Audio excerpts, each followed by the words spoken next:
Hello everyone, आज है 12 अक्टूबर और आज इस वीडियो में हम बात करने जा रहे हैं इजी ट्रिप प्लानर के बारे में। देखिए, छोटी सी स्मॉल कैप कंपनी है ये और काफ़ी बड़े गेम यहाँ पर चल रहे हैं।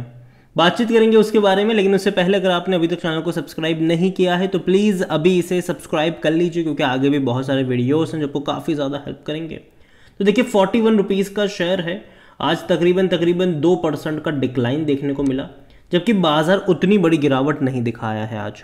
आज अगर देखोगे तो 2% का डिक्लाइन है और देखो ये एक्सपेक्टेड है इस कंपनी में, क्योंकि ये होता रहता है। पिछले एक महीने में देखोगे तो 5-5.5% का ग्रोथ है, लेकिन बड़ी तेज़ी जो यहाँ पर आई थी 39 से ये जो 44 पे गया था, उसकी वजह यही थी कि जो बड़े इन्वेस्टर हैं हमारे इंडिया के, शंकर शर्मा, उन्होंने एक ट्वीट करा था, काफ़ी पॉजिटिव ट्वीट था इजी ट्रिप को लेकर, और जिसके चलते बड़ी तेज़ी आई थी।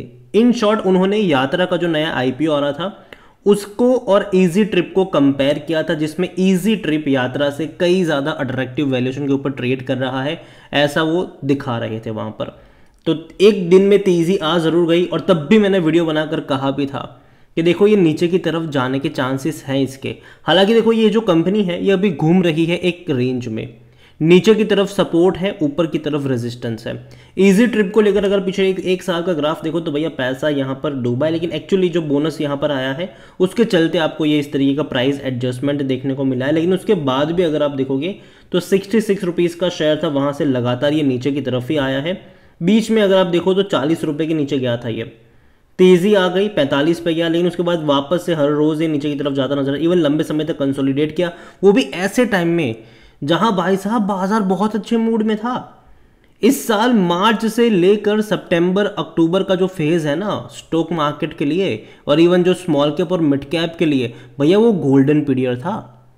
ठीक है, मार्च से लेकर सितंबर तक जो स्मॉल कैप और मिड कैप है उनके लिए गोल्डन पीरियड था, लेकिन ये परफॉर्म नहीं कर रहा है, ये परफॉर्म नहीं कर रहा है। लेकिन हाँ, जब भी ये 37 रुपीज़ के आसपास गया, एक तेज़ी आई, 40 से ऊपर चला गया, वापस गिरकर वहीं पर आया, वापस तेज़ी आई, वापस गिरकर वहीं आया, और चांस ज़रूर है कि वापस ये 40 से नीचे ज़्यादा आपको नज़र आ सकता है। लेकिन जैसे ही 37-38 पे जाएगा, वापस कुछ ट्रिगर होगा और शेयर में तेज़ी आ जाएगी, वापस 40 रुपये से ऊपर जाएगा, वापस करेक्शंस होगा। तो अभी कुछ टाइम के लिए ये इसी रेंज में अटका हुआ है। और अभी एक बड़ी खबर आई है कि ईज माई ट्रिप ने उत्तराखंड गवर्नमेंट के साथ MOU साइन किया है to make state a global tourism spot. देखिए, उत्तराखंड डेफिनेटली देखा जाए तो काफ़ी अच्छी जगह है घूमने के लिए, और अभी इन्होंने MOU साइन किया है। और यहाँ पर अगर आप देखोगे तो ease my trip and government of Uttarakhand have sign MOU to elevate Uttarakhand standing as a global tourism hotspot under a deal worth over 250 crore, 250 crore की ये डील हुई है। The MOU was sign during the global investment summit in London in a presence of Uttarakhand chief minister, जो है उनकी presence में ये sign किया गया है। और अच्छी बात है, बुरी चीज़ नहीं है। देखो, इंडियन टूरिज्म को भैया सपोर्ट करना चाहिए। इंडिया में बहुत सारी चीज़ें हैं देखने के लिए, बहुत सारी चीज़ें हैं, और देखा जाए तो अच्छी बात है ये। अगर कंपनी को लेकर अगर हम बात करें तो स्मॉल कैप कंपनी है, छोटी सी कंपनी ज़रूर है, और यहाँ पे इसका जो मार्केट कैप है वो तकरीबन 7,380 करोड़ का है, 58 का P है। सस्ता नहीं कह सकते आप इसको, ठीक है, और ना ही महंगा कह सकते हो, ये नॉर्मल मैं कहूँगा इसको, ना ही सस्ता ना ही महंगा, नॉर्मल तरीके से मैं इसको कहूँगा। हालांकि ROE भी अच्छा रहा, लो डेट भी इनके ऊपर कम है, बहुत कम है, 0.22% का ही इनका डेट है, डेट टू इक्विटी रेशियो जो है वो उतना ही है। तो अच्छी बात है, ये फंडामेंटल्स बेहतर है इनके, कह सकते हैं आप यहाँ पर। हालांकि डिविडेंड देखा जाए तो पे नहीं किया, 2022 में पे नहीं किया। जब नया नया आया था भैया तो डिविडेंड भी पे कर रहा था और आपको बोनस भी दे रहा था, लेकिन बाद में क्या हुआ, बंद कर दिया इन्होंने। तो 2022 में डिविडेंड पे नहीं किया। क्यों नहीं किया? क्योंकि भाई साहब प्रॉफिट भी वैसे होने चाहिए ना इसके। कंपनी जो है वो क्वार्टरली 28 करोड़ 30 करोड़ का प्रॉफिट कर रही है, और जनरली इनके जो प्रॉफिट है वो दिसंबर में ज़्यादा आते हैं। रीज़न क्या है भाई, लोग घूमने जाते हैं दिसंबर में। तो दिसंबर में 41 करोड़ का प्रॉफिट था इनका, ठीक है। बाद में वो डिक्लाइन हुआ, मार्च में 31 पे आया, बाद में और डिक्लाइन होकर 26 पर आ गया, और सितंबर में भी कम ही होगा, ज़्यादा नहीं होगा ये। सितंबर में भी जो नंबर्स आने वाले हैं ईज माई ट्रिप के वो उतने अच्छे नहीं आएंगे, क्योंकि अगर आप देखो इससे पहले का जो सितंबर का क्वार्टर था उसमें भी कम ही थे। सितंबर में एक्चुअली में जाने वाले लोगों की भीड़ कम होती है, तादाद कम होती है, लेकिन धीरे धीरे वो इंक्रीज होती है जब दिसंबर क्वार्टर के और मार्च क्वार्टर के नंबर जो आते हैं वो अच्छे आते हैं, वो शानदार आते हैं। अगर आप सितंबर में देखोगे तो कम नंबर्स आपको देखने को मिलेंगे। तो अभी भी मैं यही मान के चल रहा हूँ कि जो अभी नेक्स्ट क्वार्टर का नंबर होगा वो शायद उतना अट्रैक्टिव यहाँ पर नहीं होगा, ये मेरा मानना है, ठीक है, क्योंकि ट्रेंड ये चीज़ बताता है। और जहाँ तक बात करें हम यहाँ पर शेयर होल्डिंग की, तो देखिए जो प्रमोटर है बिकवाली बड़ी करी है उन्होंने, ठीक है, जून क्वार्टर में बिकवाली करी है। और एक्चुअली में प्रमोटर ने अच्छा करा कि बिकवाली करी, क्योंकि उनको अच्छा फ़ायदा हुआ भी ज़रूर। 74.90% की होल्डिंग थी, घटा के 71 पर लेकर आए, क्योंकि मार्च में एटलीस्ट शेयर हाई प्राइस पे था थोड़ा बहुत, ठीक है। अभी थोड़ा बहुत नीचे की तरफ ट्रेड कर रहा है, लेकिन एक भी शेयर गिरवी नहीं है, ये एक अच्छी बात है, ये अच्छी बात है। यहाँ पर पब्लिक खरीदारी कर रहा है, और ये बड़ा नेगेटिव चीज़ है कि पब्लिक की जो 20% की होल्डिंग थी वो 23.66 पर आ गई। पब्लिक खरीद रहे हैं यहाँ पर बड़ी क्वांटिटी में। यहाँ पर देखा जाए तो एफआईएल्स ने भी खरीदारी करी थी, 2.06 से 2.54 पर आ गए। लेकिन डीआईएल्स और उसमें भी म्यूचुअल फंड्स भैया प्रॉफिट बुक कर रहे, बहुत बड़ी क्वांटिटी बेची म्यूचुअल फंड्स ने, और म्यूचुअल फंड्स ने ही बिकवाली करी है। 0.64% से 0.14 पर आ गए। म्यूचुअल फंड ऑलमोस्ट एग्जिट होने की कगार पर है यहाँ पर, जबकि इंश्योरेंस के पास उतनी ही है, 2.34% की होल्डिंग बनी हुई है।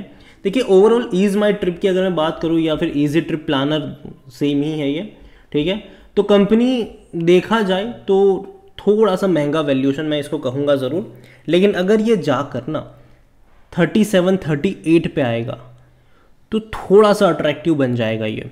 और मुझे लगता है कि शायद सितंबर क्वार्टर के नंबर शायद उतने अच्छे नहीं होंगे, तो कहीं ना कहीं वहाँ तक जाने के चांसेस लग तो रहे हैं मुझे कि शायद 37-38 के आसपास जा सकता है। और अगर वहाँ पर जाएगा बाइंग के मौके बनेंगे और कुछ टाइम के लिए, और फिर वापस जैसे ही दिसंबर क्वार्टर, मतलब जैसे ही नवंबर महीना आएगा, ठीक है, नवंबर महीना आएगा और दिसंबर महीना जैसे ही आएगा, ये चीज़ पता होगी सबको कि भैया क्वार्टरली नंबर सब अगले महीने आने वाले, जो कि अच्छे आने वाले। और मार्केट देखो हमेशा ना 1-2 महीना आगे का ही सोच के चलता है। तो जब लगता है मार्केट को कि भैया इस क्वार्टर में इसके नंबर अच्छे आएंगे, तो ऐसा नहीं होता कि नंबर आ जाए तब तेज़ी आती है। मार्केट नंबर आने के 2 महीने पहले से ही भागना शुरू कर देता है, और जब नंबर आते हैं तब मार्केट में एक्चुअली में गिरावट जो है वो देखने को मिलती है। तो यहाँ पर मैं यही कहूँगा, easy trip planner company fundamentally ना ही स्ट्रांग है ना ही वीक है, एवरेज मैं इसको मानता हूँ यहाँ पर। लेकिन पोटेंशियल ज़रूर है, क्योंकि धीरे धीरे ना लोग घूमने जाना पसंद करेंगे, लोग घूमने के लिए बाहर भी जाएंगे। और खास करके मैं एक्सपेक्ट कर रहा हूँ दिसंबर क्वार्टर और मार्च क्वार्टर कि वो अच्छा हो सकता है, तो नज़र रखिए इसके ऊपर। लेकिन हाँ, ये लेवल मुझे पसंद नहीं है। मैं अभी भी कहूँगा कि अगर मैं इसका ग्राफ देख रहा हूँ तो लगातार डिक्लाइन वाला ग्राफ यहाँ पर ज़रूर है। अगर आप देखो 44-45 से लगातार डिक्लाइन वाला ग्राफ यहाँ पर ज़रूर है, और मैं एक्सपेक्ट कर रहा हूँ 37-38 रुपीज़ का लेवल। अगर वहाँ पर जाता है तब डेफिनेटली हम यहाँ पर सोच सकते हैं, बाकी मर्जी आपकी है। इसके अलावा एनालिसिस के लिए जिस पोर्टल का मैं इस्तेमाल कर रहा हूँ, ट्रेड ब्रेन्स, अगर आप भी इसको यूज़ करना चाहते हैं तो लिंक मैं आपको डिस्क्रिप्शन में दे दूंगा। और अगर आप मेरा कूपन कोड HSA20 का इस्तेमाल करोगे तो आपको 20% का डिस्काउंट भी मिल जाएगा। कई सारे बेहतरीन फीचर्स है यहाँ पर, जिनमें से एक है कि जो बड़े बड़े इन्वेस्टर्स हैं जो शेयर बाजार में बड़ा गेम खेलते हैं ना, वो क्या खरीद रहे हैं, क्या बेच रहे हैं, सब कुछ आपको यहाँ पर मिल जाएगा क्वार्टर ऑन क्वार्टर अपडेट के साथ। जैसे कि अविजय केडिया सर का अगर आपको पोर्टफोलियो देखना है कि भैया इनके पोर्टफोलियो में कौन कौन से शेयर्स हैं, तो वो भी आपको यहाँ पर मिल जाएगा। और ये वो लोग हैं जो शेयर बाजार में बड़ा गेम खेलते हैं, ठीक है। ये वो लोग हैं जिनके पोर्टफोलियो में कई ज़्यादा आपको स्मॉल कैप और मिड कैप भी देखने को मिल जाएंगे। तो देर किस बात की है, लिंक डिस्क्रिप्शन में है, कूपन कोड का फायदा उठाना भूलिएगा नहीं। वीडियो को यहीं पे एंड करूँगा, पसंद आया हो तो लाइक करें, शेयर करें। चैनल में अगर पहले बाहर हैं तो प्लीज़ सब्सक्राइब करें। और इजी ट्रिप प्लानर्स लिमिटेड के बारे में आप क्या सोचते हैं वो भी आप मुझे कमेंट में लिख कर बता सकते हैं। Thank you.